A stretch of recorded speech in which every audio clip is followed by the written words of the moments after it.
오늘 사용하고 있는 채비를 설명을 드리겠습니다. 지금 이곳은 수심이 전체적으로 좀 낮습니다. 한 1.2 찌밋 수심, 짧은 찌를 쓰고 있는데도 불구하고 찌밋 수심이 1m가 안 되니까 전체 수심이 한 1m 20 정도 되는 것 같습니다. 그래서 찌는 이제 그 짧은 찌를 쓰고 있는데 이 부분에 대해서는 뒤에 다시 찌 부분에 대해서는 설명을 드리겠습니다. 그 다음에 이제 이렇게 장애물 기대에서는 잠깐만요. 입질이 와가지고 올려놓고 있네요. 저 끝에. 자, 조금 더 올리면 재보겠습니다. 오, 물고 있네요.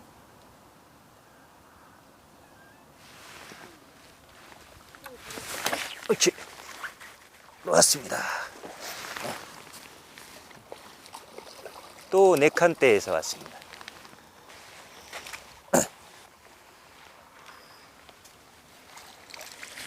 가만히 있네 또. 요것도 이제 토종인데요. 지금 번갈아 나오고 있습니다. 처음에 떡붕어, 그 다음에 토종, 떡붕어, 토종 4마리째 나왔는데 요거는 양쪽 그 뜰채에 딱 걸리는 거 보니까 한 31 정도, 딱 턱걸이 정도 되는 것 같습니다. 지금 채비 설명을 오늘 제가 쓰고 있는 찌와 채비 부분 설명드리려고 하다가 찌가 올라와 있어서 좀 기다렸다 다시 올라오는 거 보고 챘는데 입질은 전반적으로 굉장히 좋습니다. 지금 낮인데 불구하고 이곳이 지금 아까도 말씀드렸지만 붕어가 뭐 산란하는 기색은 전혀 없습니다. 전혀 그 뒤집는 기색은 없는데 이게 원체 이쪽이 그 버드나무 군락이기 때문에 평상시에도 고기들이 많이 들어와 있는 것 같습니다. 요거 지금 4번째로 지금 낚시 시작한 지 한 2시간 됐나요? 그 정도 된 것 같은데 4번째로 나왔습니다. 채비 설명을 드리다가 지금 긴 데에서 또 입질이 와가지고 한 마리 잡느라고 중단이 됐는데 마저 하겠습니다. 지금 같은 경우도 좀 전에 그 수초에 잠깐 버드나무에 걸릴 뻔 했는데 아까 이 4칸대 같은 경우 그 3번째 내온 큰 떡붕어 그건 완전히 버드나무에 감겼다가 내가 줄을 느슨하게 풀어주니까 자기가 끌고 나온 경우입니다. 그 정도로 지금 여기 같은 경우는 수심이 이렇게 낮은 상태에서 버드나무 밑에 바짝 붙여야 입질을 받을 수 있는 상황이기 때문에 채비 밸런스가 굉장히 중요합니다. 왜냐하면 던지다가 걸릴 수도 있고 그 다음에 고기를 걸어서 고기가 감아버릴 수도 있거든요. 그랬을 때 설사 고기가 끌고 나오면 좋지만 이제 그렇지 못하면 고기는 버리는 한이더라도 이 원줄은 살려야 되는데 만약에 원줄하고 목줄, 바늘 이런 채비 밸런스가 맞지 않으면 원줄이 끊어져서 찌까지 잃어버리는 그런 경우가 생기기 때문에 이런 장애물지대 특히나 이 버드나무 또는 그 부들이 됐든 갈대가 됐든 이런 수초지대를 공략할 때는 원줄과 목줄의 밸런스를 잘 주의해서 맞춰 주시기 바랍니다. 저 같은 경우는 지금 원래 이 자연제 낚시 나왔을 때 쓰는 대로 원줄은 카본 2호를 쓰고 있습니다. 카본 2호를 쓰고 있고 그 다음에 목줄은 저는 좀 약하게 씁니다. 당줄 2호를 쓰고 있고 그 다음에 요거는 수입벨 채비입니다. 좁쌀봉돌 채비와 거의 비슷한데 좁쌀봉돌 대신에 롤링 수입벨을 달아서 이렇게 요거를 하는 이유는 바늘 교체를 편하게 하기 위해서입니다. 채비 교체를 아주 편하게 하기 위해서 롤링 수입벨 채비를 달았고 밑에는 요거 그 세싸 무민을 6호 바늘 2개를 달았습니다. 그래서 목줄 색깔을 이렇게 서로 다르게 해서 경우에 따라서 지렁이를 단다든지 또는 그루텐과 떡밥을 달았을 때 어느 미끼를 먹고 오는지 알 수 있도록 그 다음에 이렇게 작은 바늘을 달기 때문에 이 두 바늘을 합봉하더라도 합봉하기가 참 좋습니다. 그래서 이렇게 사용을 하고 있고 찌맞춤은 이 롤링 스위벨의 장점은 채비 교체를 쉽게 예를 들어 바늘이 펴진다든지 한쪽 목줄이 이렇게 끊어졌을 때 채비 교체가 편하다는 장점도 있지만 제일 큰 장점은 무바늘 찌맞춤이 가능하다는 겁니다. 좁쌀봉돌 채비 같은 경우 굉장히 장점이 많은데도 불구하고 불편한 부분이 꼭 바늘이 붙어 있기 때문에 바늘 무게를 감안해서 찌맞춤해야 되는 어려움이 있는데 이 좁쌀봉돌 대신에 이렇게 롤링 스위벨을 사용을 하면 롤링 스위벨까지만 달아서 여기까지 찌맞춤하면 됩니다. 이 상태에서 하는데 찌맞춤 기준은 그런 경우에는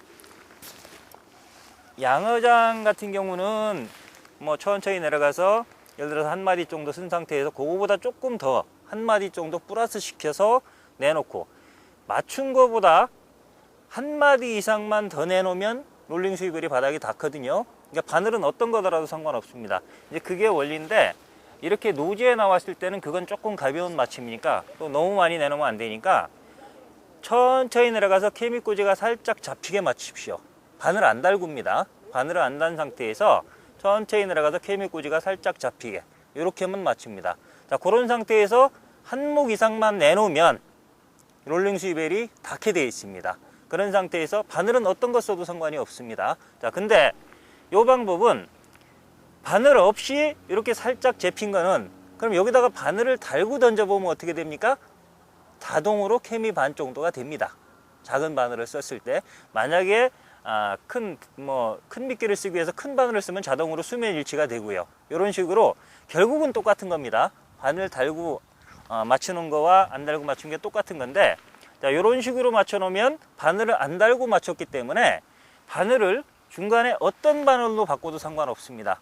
일반적인 이렇게 구르텐 낚시를 위해서 미늘 없는 바늘을 쓰다가 얘가 예를 들어 새우 낚시가 잘 된다, 또는 참붕어 낚시가 잘 된다더라, 그래서 생미끼를 끼고 싶을 때 바늘을 13호나 진우 5호 같은 큰 바늘로 바꿔도 찌맞춤을 조정할 필요가 없습니다.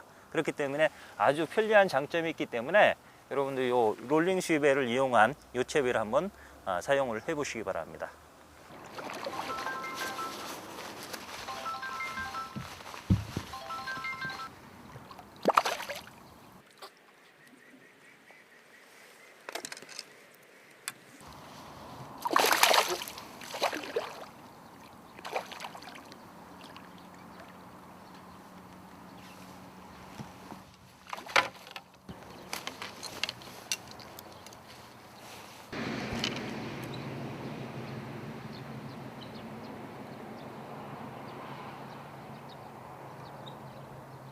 오늘 제가 사용하고 있는 찌는 신제품 매월이입니다. 언뜻 보신 분들은 이게 노지용 역광 물방개가 아닌가라고 생각을 하실 텐데, 조금 노지용 역광 물방개를 약간 개량한 그런 신제품 찌입니다. 기존의 노지용 역광 물방개하고 비교해서 설명을 드리면, 첫째는 지금 이 노지용 역광 물방개 같은 경우 소, 중, 대 세 가지로 되어 있는데 3호 봉돌, 5호 봉돌, 약 7에서 8호 봉돌 정도 됩니다. 그래서 저 같은 경우는 이 7, 8호 정도 봉돌이면 보통 한 4칸대 정도는 충분히 던질 수 있다라고 생각을 하고, 또 테크닉이 되시는 분들은 가능합니다. 근데 이제 초심자들이라든지 투척에 자신이 없는 분들, 또 맞바람이 불 때는 4칸대 이상, 요즘은 뭐 4.4칸, 4.8, 5.2칸까지도 유행을 하는데, 그런 경우에 이 7호, 8호 봉돌 갖고는 조금 투척하기가 힘들다. 그래서 그 위에 한 9에서 10호 봉돌 정도 하나를 더 만들어 줬으면 좋겠다. 그래서 하나 더 만들었습니다. 그래서 지금 신제품은 요 특대를 하나 더 만들었습니다. 특대. 요거는 한 10호 봉돌 정도 되는데, 외봉돌 채비로 쓰시는 분들은 10호 봉돌을 쓰셔야 되고, 그 다음에 좁쌀봉돌, 분할봉돌을 하시는 분들은 9호 봉돌을 쓰시면 됩니다. 그래서 특대를 하나 더 만들었고요. 그 다음에 요거는 그 수심에 관계없이 자연지에서 사용하도록 그런 용도 전천으로 만들었기 때문에 길이가 30, 35, 40입니다. 그래서 세 가지로 만들었는데, 그러다 보니까 요것도 어떤 분들은 수심이 낮은 곳에서 주로 낚시하는 분들은 요것도 좀 길다, 대물주와 같이 조금 더 짧게 했으면 좋겠다. 그래서 5cm씩을 줄였습니다. 그래서 요 소자가, 부력은 같은데 요 소자가 25, 30, 35입니다. 그 다음에 특대도 역시 35입니다. 그래서 요거는 낮은 수심용으로 따로 만들었습니다. 그 다음에 반대로 나는 가끔 댐에도 가고 또 수심 깊은 계곡지를 선호하는데, 그런 데서 떡밥 낚시할 때 요거는 이렇게 짧으면 조금 뭔가 아쉽다 이거예요. 그래서 좀 긴 찌가 있었으면 좋겠다.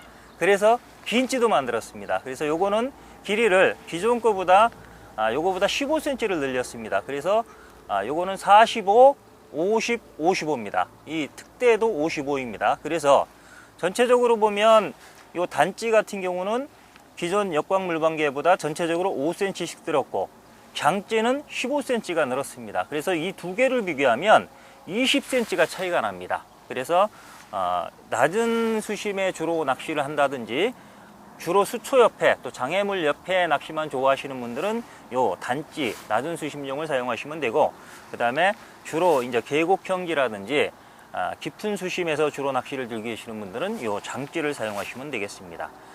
이렇게 그 낮은 수심용과 깊은 수심용으로 이렇게 구별해서 만들다 보니까, 예를 들어서 내가 4칸대를 갖고 있는데 낮은 수심에서 낚시하는 경우도 있고 깊은 수심에서 하는 경우도 있는데, 예를 들어 낮은 수심에서는 요 그 단찌 특대를 쓰고 깊은 수심에 가면은 장찌 특대를 쓰면 되는데, 그럼 찌를 2개 갖고 다녀야 되는 문제가 있고, 문제는 2개 갖고 다니는 건 문제가 아닌데 서로 찌를 바꾸고자 할 때 찌 맞춤을 다시 해야 되는 조정의 구력이 같지 않기 때문에 그런 문제가 있습니다. 그래서 그런 불편을 없애기 위해서 부력이 동일한 찌를 만들었습니다. 자, 예를 들어 설명드리면 단찌 중자가 30cm이고 장찌 중자는 50cm입니다. 찌 길이는 50cm가 차이가 납니다. 근데 부력은 동일하게 만들었습니다. 그렇게 되면 찌 맞춤을 하나 해 놓으면 낮은 수심에서는 요 단찌를 쓰고 수심이 2m 이상 깊은 데 갔을 때는 장찌를 그냥 꼽아서 바로 낚시할 수 있다는 얘기입니다. 낚시를 하다 보면 같은 저수지에서도 처음에는 상류 쪽이 잘 나온다고 해서 수초 옆에 1m 이내 수심에 앉았는데 낚시하다 보니까 깊은 쪽에서 잘 나온다, 또는 일행이 뭐 제방 쪽으로 와갖고 그쪽으로 옮겨달라고 한다라고 했을 때 그쪽에 가게 되면 찌를 바꿔야 되니까 찌 맞춤을 다시 해야 되거든요. 근데 부력, 동일 부력 찌를 사용하면 그런 불편을 줄일 수가 있습니다. 바로 찌만 바뀌어서 쓸 수 있으니까 아주 편리합니다. 그래서 각자 소자부터 소, 중, 대, 특 모두 길이는 20cm 차이가 나지만 부력은 같은 동일 부력을 만들었습니다. 그래서 이렇게 동일 부력을 만들었는데 이것도 사실은 이게 소지하고 다니는 것 때문에 제가 좀 고민을 하다가 요런 대롱을 만들었습니다. 자, 요거는 기존에 만약에 찌를 2개를 갖고 다닌다라고 하면, 특히나 이건 이제 장찌가 나와서 이게 2개 이렇게 연결하면 낚싯대보다 이게 더 길어집니다. 그래서 이게 들어가지가 않거든요. 그렇다고 이렇게 겹쳐서도 집에 들어가지가 않습니다. 그래서 그 다음에 이렇게 따로 갖고 다니면 이게 어떤 게 동일 부력인지 헷갈릴 수도 있어요. 자, 그런 부분을 없애기 위해서 요 대롱을 만들었는데, 요거는 요런 식으로 스폰지에 찌를 이렇게 찌다리를 꼽도록 되어 있습니다. 이 구멍에 이렇게 꼽아서 장찌와 단찌를 같이 이렇게 넣을 수 있도록. 자, 이쪽도 이렇게 꺼낼 때, 대신 이게 특히나 장찌 같은 경우는 빼낼 때 다리가 길기 때문에 몸통이 상하지 않도록 이렇게 조심스럽게 이렇게 빼주시면 됩니다. 보관할 때도 이렇게 해서 끼워가지고 이렇게 보관해서, 이것도 집에 예를 들어서 이렇게 2.4칸대 같은 경우는 이렇게 소자를 쓰면 되니까 이런 식으로 집에 이렇게 보관해 갖고 다니면 됩니다. 이렇게 넣어서 이렇게 같이 넣으면 여기다 찌 맞춤 하나만 이렇게 해 놓으면 긴 찌를 쓰든 짧은 찌를 쓰든 찌 맞춤이 끝난 겁니다. 부력이 동일하기 때문에. 그래서 그 낚시터 수심에 따라서 찌를 골라서 그냥 꼽아서 바로 쓰시면 됩니다. 그 다음에 이런 그 특대찌, 이런 특대찌 같은 경우도 예를 들어서 4.4칸 같은 경우는 특대찌를 써야 되거든요. 자, 이런 경우에도 이런 식으로 이게 특대입니다. 특대인데 이걸 이대로 이렇게 집에 넣어서 보관하면, 이렇게 집에 넣어서 보관하면 그때그때 상황에 따라서 할 수가 있고, 그다음에 그런 부분 때문에 저희들은 다 이 대롱도 다른 제품보다 이렇게 딱딱하게 해서 집 안에서 눌리지 않도록 그렇게 만들었습니다. 그리고 이게 스펀지로 양쪽을 막다 보니까 이게 습기가 안 빠지면 또 문제가 되거든요. 그래서 이 가운데 부분에 전부 다 이렇게 구멍을 뚫었습니다. 구멍을 뚫고 이 탑끼리 이렇게 서로 어긋나게 해서 길이를 조정을 했습니다. 그래서 전부 다 낚시 집에 들어갈 수 있도록 그렇게 길이를 조정을 했습니다. 또 소재에 대해서 말씀드리면 기존 노지형 역광 물방개와 마찬가지로 몸통은 오동나무입니다. 오동나무이고 탑은 역광에서도 빛이 다 투과되도록, 그래서 시인성이 좋도록 역광톱으로 장착해서 일단 역광에서도 잘 보이고, 그 다음에 수초 같은 데 걸려서 당겨도 부러지지 않도록, 그리고 시인성과 경고성을 함께 담보하도록 그렇게 만든 찌가 되겠습니다. 지금 그 고기가 나오는 상황이기 때문에 웬만하면 포인트를 손대지 않는 게 좋습니다. 근데 지금 저기 3번대하고 4번대 같은 경우에 지금 낮에는 상관이 없습니다. 반씩으로 던지면 되는데 밤에는 저 위에 올라와 있는 그 버드나무가 채비가 걸릴 확률이 높아서 아무래도 오염 부담이 높기 때문에 한 2가지 정도만 살짝 치도록 하겠습니다.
맨 오른쪽 저 제일 긴데 4칸대에 또 입질이 와가지고 보고 있었는데 이쪽 2번째 3.2칸대 짧은 데에 왔습니다.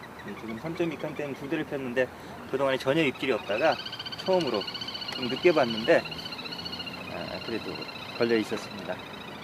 이것도 떡붕어입니다. 떡붕어 참 이쁘네요 정말로. 지금 6마리를 잡았는데 진짜 번갈아 나오네요. 토종붕어 3마리, 떡붕어 3마리입니다.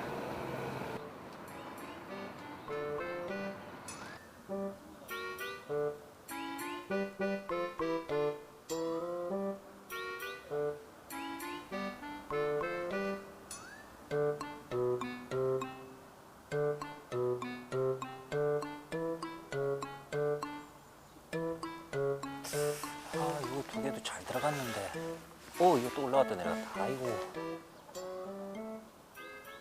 지금 일단 이거 산란철이라 놔주는 게 좋을 것 같아서 일단 방생을 하고 낚시를 좀 진행을 해 보겠습니다. 5마리인데 크다 보니까 굉장히 많은 것 같습니다.